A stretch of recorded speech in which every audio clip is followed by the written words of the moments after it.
There's an undeniable magnetic force within you, a power that does not reside in your appearance, your clothing, or your charm. It is much deeper, much more transformative. It is the energy you project, the way your words carry vibration, and the emotional resonance you imprint onto another person's experience. When you understand how to direct your energy and language, you do not need to chase affection. You become the gravitational pull that draws it in. A man does not fall for what he sees. He becomes addicted to how you make him feel, not just in fleeting moments, but in the consistency of emotional elevation you create in his nervous system. When he is around you, his body begins to associate your voice, your presence, with a sense of wholeness he may not even understand consciously. That's the secret. He doesn't know why he needs you. He just feels better when you're around. And that transformation begins with how you speak. Not just the words you use, but the intention behind them. Because when a woman speaks from her grounded center, from a place of emotional clarity and self-certainty, her words don't just land. They penetrate. They rewire. They awaken. Most conversations people have are rooted in survival emotions.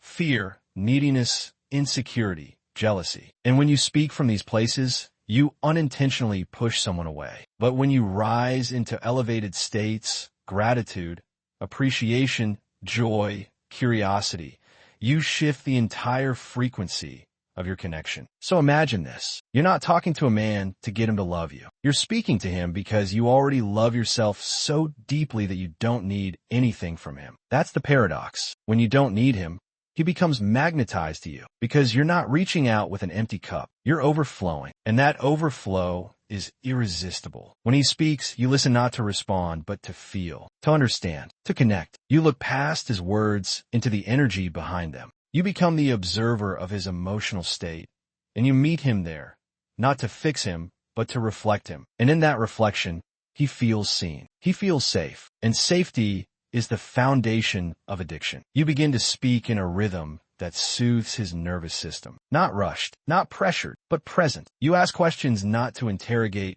but to explore. You let silence stretch, because silence is not empty. It is potent. It gives space for emotion to rise. When he shares something about his life, whether it's his ambitions, his fears, his daily annoyances, you offer acknowledgement, not judgment, not comparison, just simple validation. You say things like, "I love how passionate you are about that," or "That makes total sense why you'd feel that way." These are not manipulations. These are energetic cues that say, "I see you. I accept you. I honor where you are." And in a world where most people are performing, pretending, and defending, your presence becomes a sanctuary, a space where he can let down the mask and just be. But this energy cannot be faked. If you're trying to act calm while feeling anxious, the dissonance is felt. If you're trying to sound confident while feeling unworthy, your voice will betray you. That's why the inner work is essential. You must embody the energy you wish to transmit. You must first fall in love with the sound of your own voice,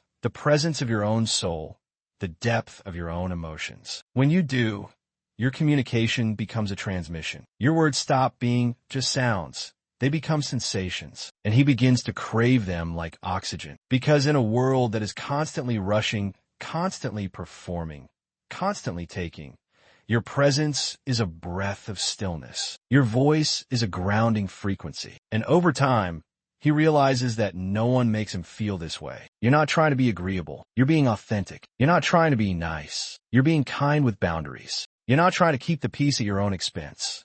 You speak truth with compassion, and he respects you for it. You say things like, "I love when you open up to me," or "It really means a lot when you share your thoughts." These phrases are not just affirmations. They're signals to his subconscious mind. They train his brain to associate openness with reward, vulnerability with pleasure, emotional intimacy with safety. And when he feels emotionally safe with you, the bond deepens beyond logic. It moves into the realm of the unconscious. He won't understand why your voice calms him, why your laugh ignites him, why your silence doesn't feel empty but peaceful. But he'll know he wants more. You're not afraid to be playful. You tease without attacking. You challenge without emasculating. You praise without idolizing. You admire without losing yourself. You become a mirror that reflects the best in him.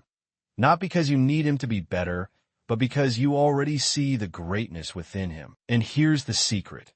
When you speak to a man as if he is already who he is becoming, he rises to meet that vision. You're not speaking to his flaws. You're speaking to his potential. And that's the most intoxicating experience for any man, to be seen not just for who he is, but for who he could be, and to be loved through that process. You tell him things like, "I trust your judgment," or "I love how your mind works." And in those words, you plant seeds of confidence in soil that may have never been nurtured. Over time, those seeds grow, and he starts to believe in himself more. Because of the mirror you held up, your tone becomes a dance. Sometimes soft, sometimes firm, always intentional. You don't react, you respond. You don't explode, you express. You don't beg, you receive. This is emotional mastery. This is feminine power. You allow him to lead sometimes, not because you can't lead, but because you trust your ability to surrender to safe leadership. And when you lead, you do so with grace,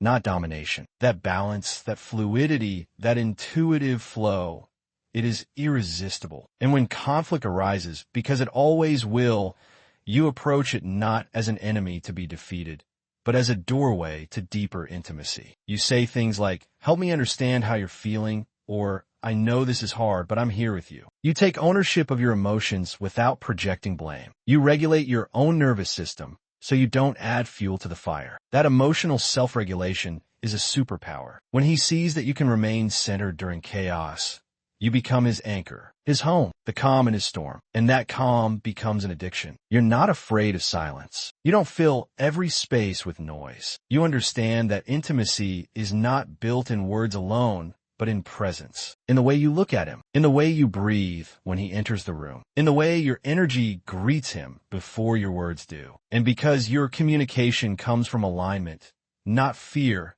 it carries clarity. You say what you mean. You mean what you say. You don't hint or manipulate or test. You simply express. And that honesty builds trust. You say things like, "I really enjoy the way you make me feel," or "I feel safe when I'm with you." These are emotional anchors. Every time you say them, you deepen the groove in his subconscious. You train his mind to associate you with comfort, with excitement, with freedom. And when he pulls away, as men sometimes do, you don't chase. You don't panic. You remain open, centered, and receptive. You know that your worth isn't measured by his response. And that absence is sometimes the soil where desire grows. Your energy whispers, "I'm not going anywhere, but I'm not waiting either." That balance of openness and independence is intoxicating. You talk about your dreams, not to impress him, but because you're inspired by your own vision. And your inspiration becomes contagious. You don't dim your light to keep him comfortable.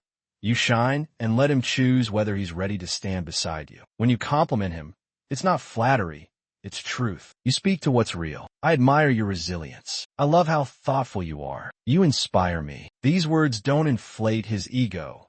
They awaken his heart. You are curious about who he is, not just what he does. You ask questions that open him up. What's something you've never told anyone before? What lights you up? When do you feel most alive?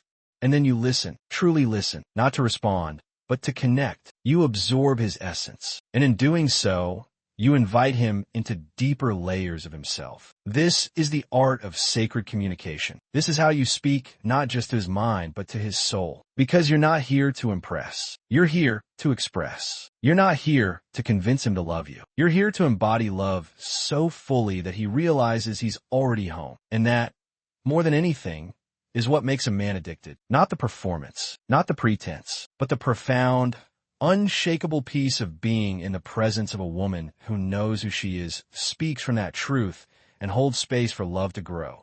Not through pressure, but through presence. You've become the voice that soothes his chaos, the laugh that lights his darkness, the space where he can exhale. And once he's tasted that depth, that safety, that magnetism, nothing else compares.